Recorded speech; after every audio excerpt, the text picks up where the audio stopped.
नमस्कार, बहुत बहुत स्वागत है।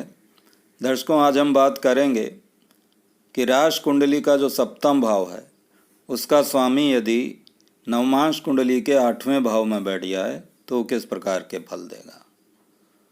अब सप्तम भाव का संबंध जैसे कि आपको पता है कि आपकी मैरिड लाइफ से है, वैवाहिक जीवन से है। वैवाहिक जीवन किस प्रकार का होगा, जो आपका जीवन साथी है उसके साथ किस प्रकार के संबंध रहेंगे, तो ये सब बातें हम सप्तम भाव से देखते हैं। और यदि हम नवमांश कुंडली की बात करते हैं तो वहाँ पर भी जो वैवाहिक जीवन है उसके लिए नवमांश कुंडली विशेष कुंडली बन जाती है। तो वैवाहिक जीवन को देखने के लिए नवमांश कुंडली का उपयोग किया जाता है। अष्टम भाव जो है वो गूढ़ विद्याओं का है, आयु का भाव भी है, मृत्यु का भाव है अष्टम भाव। गूढ़ विद्याएँ जो होती हैं कि जैसे कि आपकी रुचि स्पिरिचुअलिटी में हो सकती है, ज्योतिष शास्त्र में रुचि होगी कि नहीं, इसको भी अष्टम भाव से देखा जाता है। इसके साथ ही अन्य जो गूढ़ विषय हैं उनका संबंध भी अष्टम भाव से होता है। रिसर्च को भी हम अष्टम भाव से देख सकते हैं। इसके साथ ही अष्टम भाव जो है वो अचानक होने वाली घटनाओं को दिखाता है, अप्स एंड डाउन्स को भी दिखाता है कि लाइफ में कितने अप्स एंड डाउन्स आ सकते हैं। इसका संबंध भी अष्टम भाव से होता है। अब यदि राशि कुंडली के सप्तम भाव का स्वामी नवमांश कुंडली के अष्टम भाव में चला जाएगा तो किस प्रकार के फल देगा। तो इसका मतलब ये हो जाएगा कि जो आपका वैवाहिक जीवन है उसमें अप्स एंड डाउन्स बहुत से आएंगे, बहुत सारे ट्रांसफॉर्मेशंस हो सकते हैं आपके वैवाहिक जीवन में। अब यदि राशि कुंडली के सप्तम भाव का स्वामी नवमांश कुंडली के अष्टम भाव में अपनी मित्र राशि में बैठा होगा या अपनी स्वयं की राशि में बैठा हो या उच्च का होकर बैठा हो, तब ये शुभ स्थिति होती है। वहाँ पर जो आपको परिणाम मिलेंगे वो शुभ मिलेंगे। आपस में बॉन्डिंग काफ़ी अच्छी हो सकती है। चूँकि अष्टम भाव होता है इन लॉस का, तो वहाँ पर शुभ परिणाम देखने को मिल सकते हैं। जो आपके इन लॉज होंगे या जीवन साथी का जो परिवार होगा वो काफ़ी अच्छा होगा, प्रतिष्ठित होगा या धनी भी हो सकता है। तो इस प्रकार के शुभ परिणाम इन लॉज से संबंधित भी मिल सकते हैं। चूँकि सातवां भाव अष्टम से धन का भाव है तो वहाँ से संबंधित भी शुभ परिणाम मिल सकते हैं। आप दोनों मिलकर अपने फाइनेंस को अपने बहुत अच्छे से मेंटेन कर सकते हैं। तो कहने का तात्पर्य यह है कि यदि राशि कुंडली के सप्तम भाव का स्वामी नवमांश कुंडली के अष्टम भाव में अपनी मित्र राशि में बैठा हो या खुद की स्वयं की राशि में बैठा हो या उच्च का होकर बैठा हो तो वो काफ़ी अच्छा रहता है। लेकिन यदि वही सप्तम भाव का स्वामी अष्टम भाव में नवमांश कुंडली के शत्रु राशि में होकर बैठ जाए या नीच राशि का होकर बैठ जाए तब ये अशुभ स्थिति हो जाती है। ऐसी स्थिति में आपको विवाह के उपरांत काफ़ी परेशानियों का सामना करना पड़ सकता है। रिलेशनशिप के मामले में परेशानी हो सकती है, आपस में मतभेद हो सकते हैं। जो इन लॉज हैं उनके साथ हो सकता है कि आपके संबंध अच्छे ना हों या वहाँ पर कोई अन्य प्रकार के मतभेद की स्थिति आ सकती है। धन के मामले में अशुभता आ सकती है।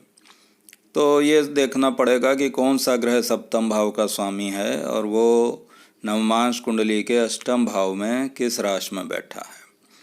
तो यदि सूर्य सप्तम भाव का स्वामी है राशि कुंडली में और नवमांश कुंडली के अष्टम भाव में बैठा हुआ है, तो यदि ये अपनी मित्र राशि में बैठा होगा तब शुभ फल देगा। जैसे कि जो आपका जीवन साथी है वो काफ़ी प्रतिष्ठित व्यक्ति हो सकता है। यदि सूर्य उच्च का होकर बैठा हो, अपनी स्वराशि में बैठा हो, तो कोई राजनेता हो सकता है या गवर्नमेंट का कोई ऑफिसर हो सकता है। उसमें विल पावर काफ़ी अच्छी होगी, आत्मविश्वास काफ़ी अच्छा होगा, प्रतिष्ठा उसको मिलेगी। तो ये शुभ परिणाम जीवन साथी से संबंधित मिलेंगे।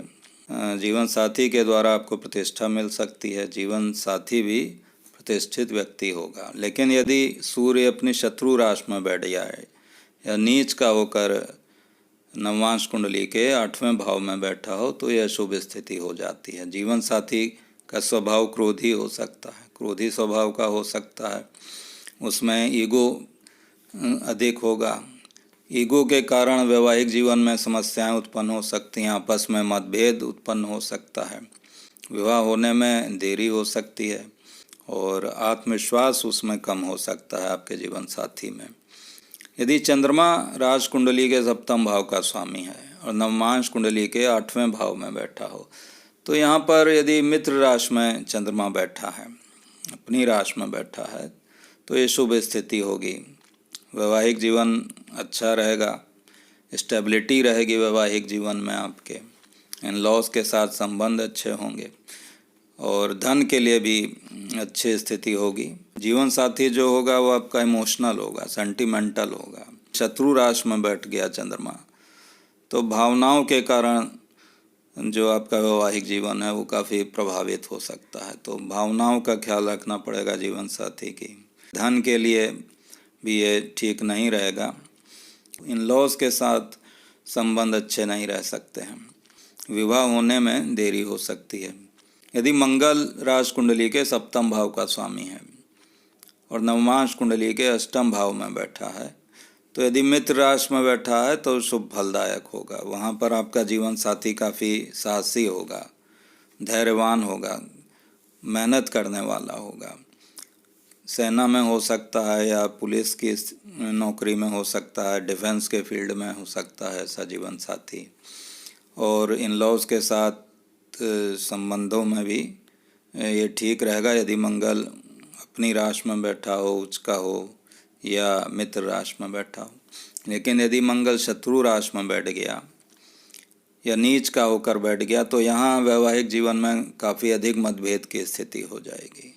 जीवन साथी के स्वास्थ्य पर भी प्रभाव पड़ेगा और जो वैवाहिक जीवन की लॉन्जेविटी है उसमें कमी आ सकती है। साथ ही जो इन लॉज हैं उनके साथ संबंधों में आपको काफ़ी उतार चढ़ाव देखने पड़ सकते हैं, वहाँ तनाव की स्थिति बन सकती है।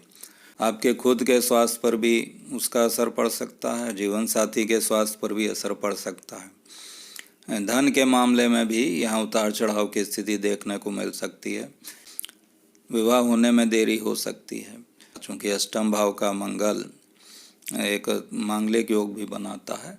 कुंडली मिलान करते समय इस बात का ध्यान देना पड़ेगा।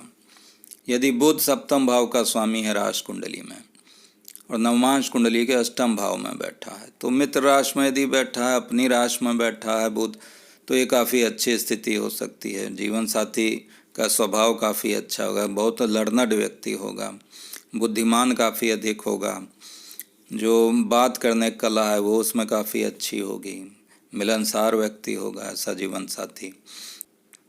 ऐसा जीवन साथी काफ़ी अधिक कम्युनिकेटिव होगा, व्यापारी भी हो सकता है या कला के क्षेत्र में हो सकता है, कोई राइटर हो सकता है, अच्छा बिजनेसमैन हो सकता है ऐसा जीवन साथी, अकाउंट्स के क्षेत्र में हो सकता है, बैंकिंग क्षेत्र में हो सकता है। लेकिन यही बुध यदि शत्रु राशि में बैठ गया या नीच का होकर अष्टम भाव में बैठ गया नवमांश कुंडली के, अब दोनों के बीच में जो कम्युनिकेशन होगा उसके कारण वाद विवाद की स्थिति उत्पन्न हो सकती है। तो यहाँ पर ये ध्यान देने की आवश्यकता है कि जो आपस में कम्युनिकेशन हो वो काफ़ी ठीक ढंग से होना चाहिए। बात करते समय अपने शब्दों का ध्यान रखें, इन लॉज के साथ संबंधों में असर पड़ सकता है उसका। यदि बृहस्पति राज कुंडली के सप्तम भाव का स्वामी है और नवमांश कुंडली के अष्टम भाव में बैठा है, तो यदि बृहस्पति अपनी मित्र राशि में बैठा है, अपनी स्वयं की राशि में बैठा है, उच्च का होकर बैठ गया अष्टम भाव में नवमांश कुंडली के, तो ये श्रेष्ठ स्थिति होगी। ऐसा जो स्पाउस होगा काफ़ी अधिक ज्ञानी होगा, ज्ञानवान होगा, स्पिरिचुअल होगा। ऐसा जीवन साथी शिक्षा के क्षेत्र में हो सकता है, टीचर हो सकता है, प्रोफेसर हो सकता है, कोई धार्मिक गुरु हो सकता है या कंसल्टेंसी चलाता हो, एडवाइज़र हो सकता है। तो ऐसा जो गुरु होगा वो काफ़ी श्रेष्ठ फल देने वाला होगा, दोनों में अंडरस्टैंडिंग काफ़ी अच्छी होगी। जो आपका स्पाउस होगा आपका मार्गदर्शक हो सकता है, आप उससे ज्ञान प्राप्त कर सकते हैं। लेकिन यदि बृहस्पति अपने शत्रु राशि में बैठ जाए या नीच का होकर बैठ जाए, तो वहाँ पर विपरीत परिणाम भी प्राप्त हो सकते हैं। धन के मामले में यहाँ पर अशुभ फल प्राप्त हो सकते हैं और मिसअंडरस्टैंडिंग उत्पन्न हो सकती है इन लॉज के साथ।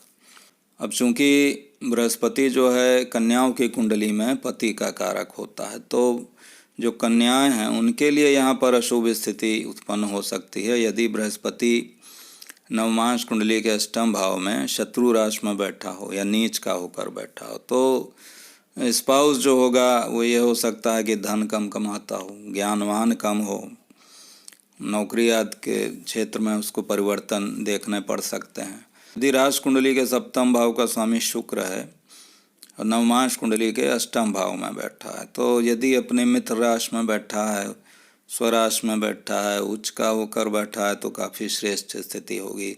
धन के मामले में बहुत अधिक अच्छी स्थिति होगी। आप दोनों मिलकर विभिन्न प्रकार की योजनाओं पर काम कर सकते हैं जो धन से संबंधित है। धन कमाने के बारे में सोच सकते हैं, कोई व्यापार कर सकते हैं, आपस में कोलैबोरेशन अच्छा रहेगा दोनों के बीच में। दाम्पत्य जीवन यहाँ पर अच्छा रहेगा, मधुर रहेगा और इन लॉज के साथ काफ़ी अच्छी संबंध रहेंगे। इन लॉज काफ़ी धनी हो सकते हैं ऐसी स्थिति में। यदि शत्रु राशि में शुक्र बैठ जाए या नीच का होकर बैठ जाए, तो वहाँ पर वैवाहिक जीवन में काफ़ी अधिक उतार चढ़ाव देखने पड़ जाएंगे।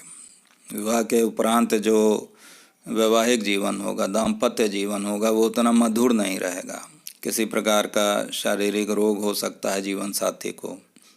लव रिलेशनशिप में भी यहाँ पर ब्रेक्स हो सकते हैं। यदि शनि राशि कुंडली के सप्तम भाव का स्वामी है और नवमांश कुंडली के अष्टम भाव में बैठा है। अब शनि जो है वो अष्टम भाव का कारक होता है, विशेष रूप से आयु का कारक ग्रह है, तो जो वैवाहिक जीवन में स्टेबिलिटी रहेगी।